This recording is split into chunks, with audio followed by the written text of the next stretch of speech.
ఈరోజు ప్రపంచ యోగా దినోత్సవం. అందరికీ తెలియాల్సిన ముఖ్యమైన అంశం,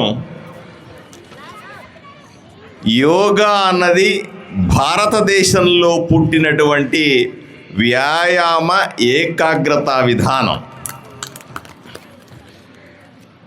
ప్రపంచానికి భారతదేశం ఎన్నో కొత్త ప్రయోగాలని, కొత్త ఆలోచనల్ని ఇచ్చింది. ఇప్పటిది కాదు, ఎప్పటి నుంచో కూడా. ప్రపంచానికి గణితంలో సున్నాను నేర్పించింది భారతదేశమే. భారతదేశంలో అప్పటి మన పూర్వీకులు గణితంలో సున్నాని ఇవ్వకపోతే ఏమయ్యేదో ఒక్కసారి మీరు ఆలోచన చేయండి. ఒకప్పుడు ప్రపంచమంతా కూడా అనాగరికంగా ఉన్న సందర్భంలో, చదువు సంధ్యలు లేని సందర్భంలో భారతదేశంలో ఉన్నటువంటి బీహార్లో నలంద యూనివర్సిటీ ఉండేది. ప్రపంచానికంతా చదువు చెప్పింది భారతదేశం అన్న విషయాన్ని మనం అర్థం చేసుకోవాల్సిన అవసరం ఉంది.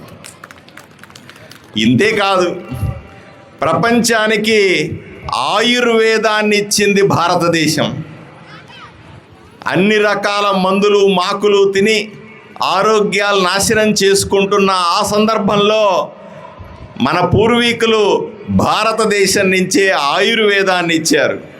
అంతెందుకు, ప్రపంచమంతా కరోనాతో ప్రజలు చనిపోతూ ఉంటే కరోనా వ్యాక్సిన్ ఇచ్చింది కూడా భారతదేశమే అన్న విషయాన్ని మనం అర్థం చేసుకోవాలి. అన్ని దేశాలకు కరోనా వ్యాక్సిన్ని పంపించి ప్రజలు కాపాడింది, ప్రజల ప్రాణాలను కాపాడింది ప్రధాని నరేంద్ర మోదీ అన్న విషయాన్ని ఈ సందర్భంగా మీకు గుర్తు చేస్తా ఉన్నాను. ఇలా చెప్పుకుంటూ పోతే ఎన్నో సందర్భాల్లో ఈ ప్రపంచ ప్రజల కోసం, మనుగడ కోసం, జాతుల కోసం, మన కోసమే కాకుండా ప్రపంచంలో ఉన్న ప్రజలందరి కోసం భారతీయుడు ఏదో ఒకటి కనిపెడుతూనే ఉన్నాడు, ఈ ప్రపంచాన్ని కాపాడుతూనే ఉన్నాడన్న విషయాన్ని మీ ద్వారా తెలియజేసుకుంటా ఉన్నాను. ఈ యోగా కూడా ఒకటి. యోగా అన్నది భారతదేశంలో పుట్టి ప్రపంచవ్యాప్తంగా ప్రచారం పొంది ఈరోజు భారతదేశంలో ఎంతమంది యోగా చేస్తున్నారో ప్రపంచమంతా కూడా 4 రెట్ల ప్రజలు ఎక్కువగా యోగా చేస్తున్నారంటే అది ఎంత గొప్ప ప్రక్రియో మీరు ఆలోచన చేయాల్సిన అవసరం ఉంది.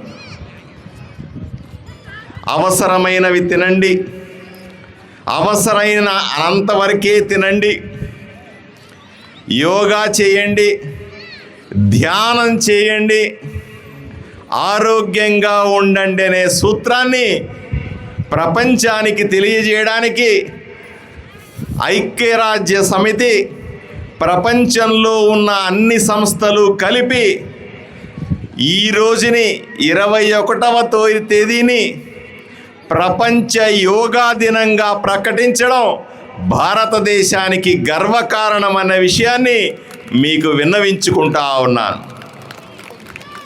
యోగాను ప్రాక్టీస్ చేయడం ద్వారా అభ్యాస వైరాగ్యములు అంటారు.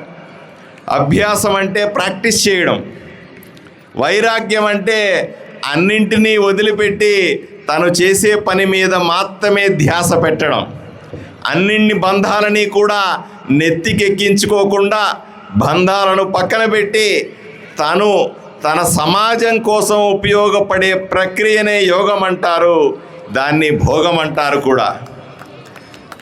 అందరూ కూడా యోగా ప్రాక్టీస్ చేసి రోజు కూడా అరగంట సమయాన్ని యోగాకు ఇవ్వగలిగితే మీకు కావాల్సినంత ఆరోగ్యం, కావాల్సినంత ఆనందం, కావాల్సినంత యోగం, కావాల్సినంత భోగం.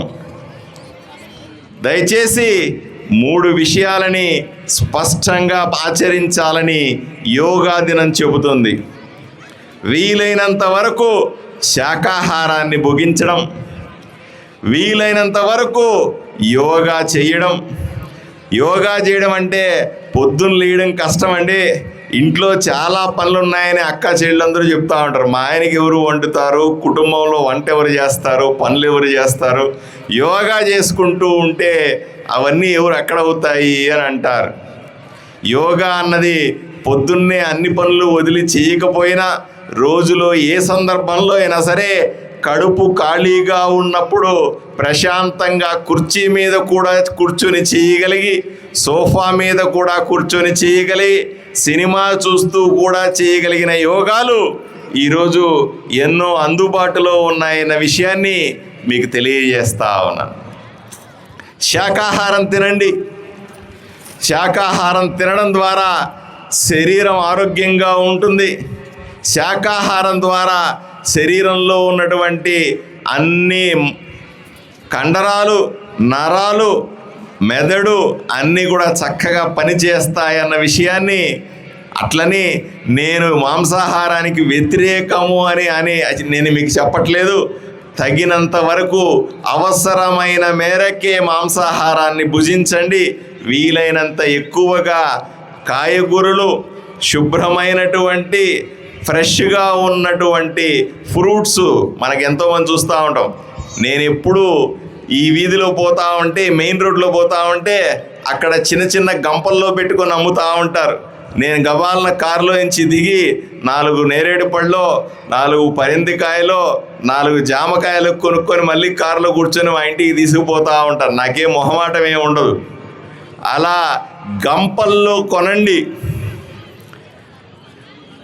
గంపల్లో కొనండి, గంపల్లో కొనండి.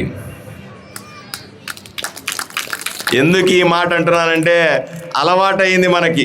సూపర్ మార్కెట్కి పోయి కొనాలా, పెద్ద పెద్ద షోరూముల్లో పోయి కొనాలా, అక్కడ కొనాలా, ఇక్కడ కొనాలా అంటే మన ఊర్లో గంపల్లో పెట్టుకున్నటువంటి అవ్వ ఏమవుతుందో ఒక్కసారి మీరు ఆలోచన చేయాల్సిందిగా కోరుతా ఉన్నాను.